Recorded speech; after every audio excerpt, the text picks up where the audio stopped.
बच्चों बहुत से बच्चों की जो डिमांड थी, जो हेरिटेज वाला पेपर है उसमें वीडियो बनाने की, तो आपका जो समस्या है उसको देखते हुए हमने आप मेहनत करके आपके लिए वीडियो बनाई है। और बच्चों ये मेहनत का थोड़ा सा ध्यान रखिए, इसको सब्सक्राइब ज़रूर करें और इसको शेयर ज़रूर करें और लाइक ज़रूर करें, जिससे आपको सब्सक्राइब करने से ये फ़ायदा है कि अगली सेमेस्टरों की परीक्षा उसमें एजुकेशन के लिए, पढ़ाई के लिए आपको वीडियो मिलती रहेंगी।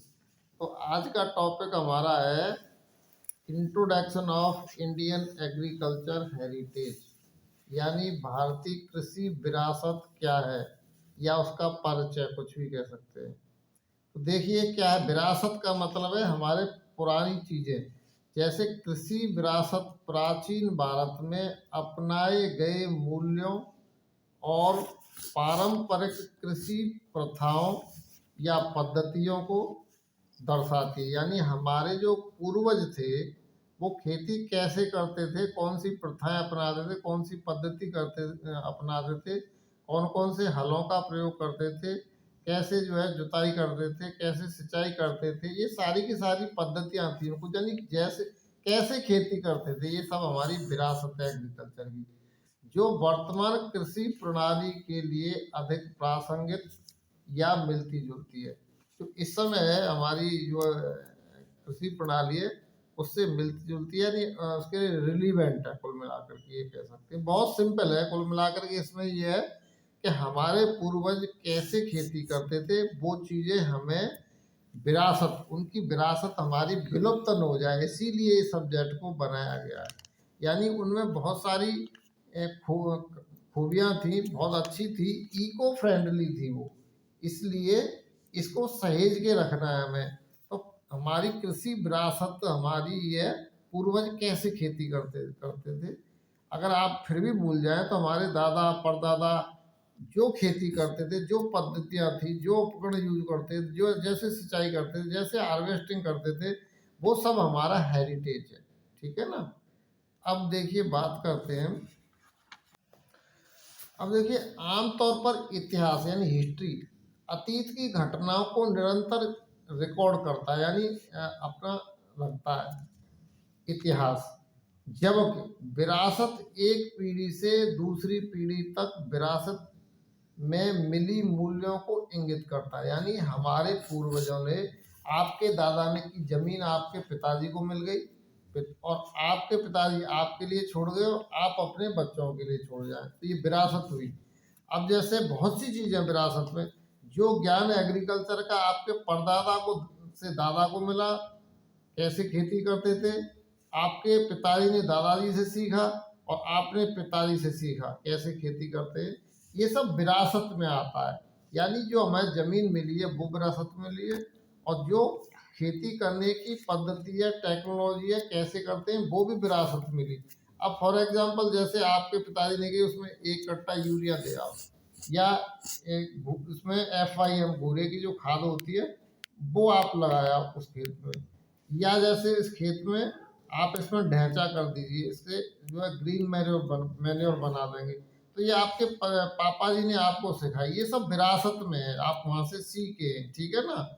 अब बात करते हैं ऑब्जेक्ट ऑफ एग्रीकल्चर हेरिटेज, कृषि विरासत।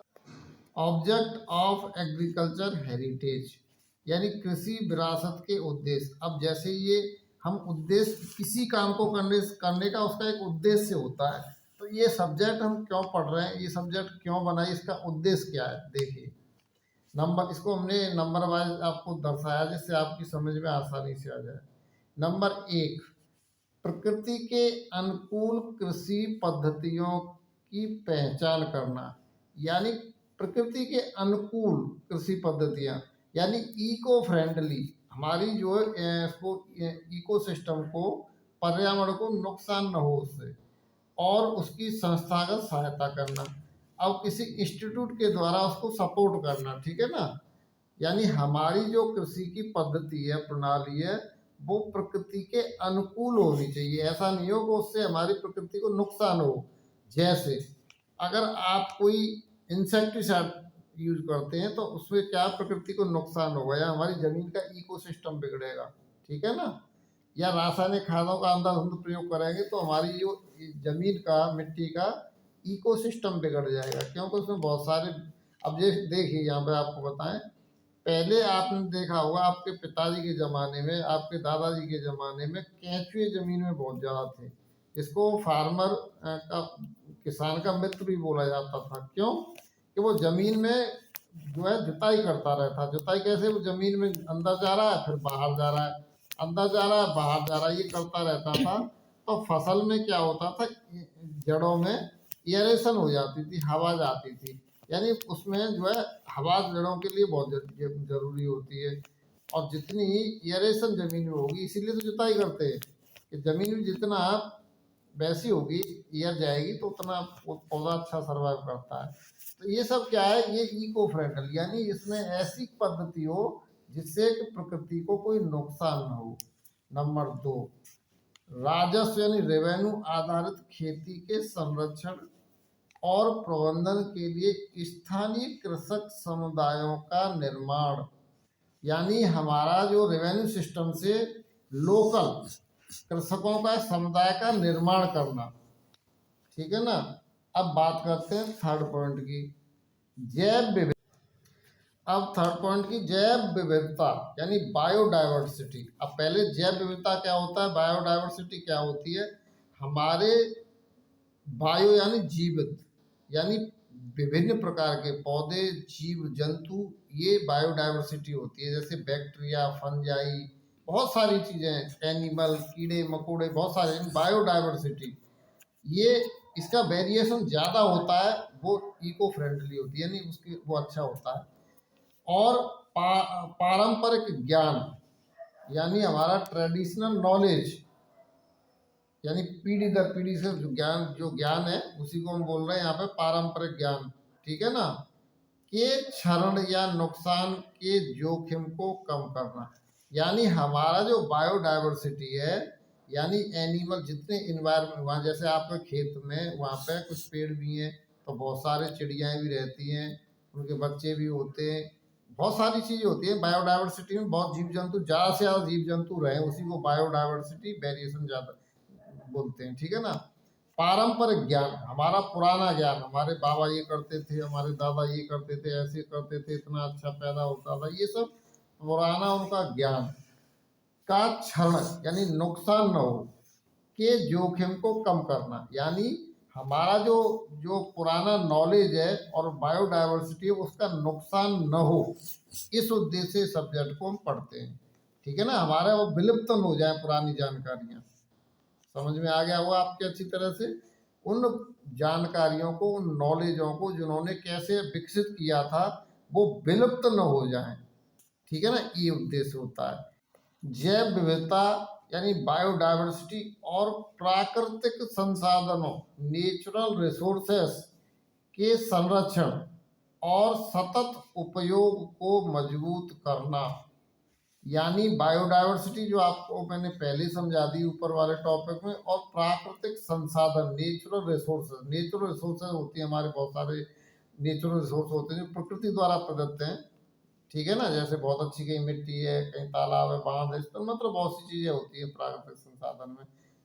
न्यूट्रिएंट्स अच्छे हैं किसी जमीन में, बहुत सारी चीज़ें का संरक्षण और सतत उपयोग को मजबूत करना, उनको संरक्षित करना, ठीक है ना। वो विलुप्त, उनको नुकसान न हो, जो हमारे प्राकृतिक संसाधन है और बायोडाइवर्सिटी है, और उनका उपयोग सही से होना चाहिए।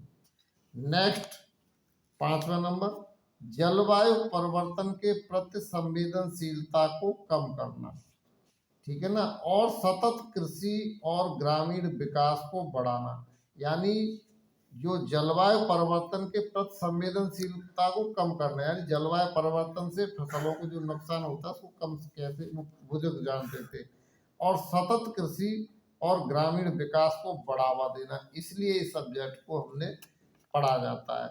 तो कुल मिलाकर के आपकी समझ में आ गया होगा, ये पुरानी विरासत की नॉलेज, पुराने रिसोर्सेस और बायोडाइवर्सिटी, जैव विविधता, ये सब संरक्षित करनी है, ये इसका उद्देश्य है, ठीक है ना। अब नेक्स्ट टॉपिक आपका हम आपको बताएंगे, बहुत जल्दी वीडियो आने वाली है। और बच्चों इस बात का विशेष ध्यान रखिए कि आप इस चैनल को ज़्यादा से ज़्यादा बढ़ाएंगे तो आपको उतना ही बड़ा फायदा मिलेगा। चैनल अच्छा ग्रो करेगा तो हम उत्साहित होंगे, आपके लिए वीडियो बनाते रहेंगे और आपको बेनिफिट मिलता रहेगा। Thank you.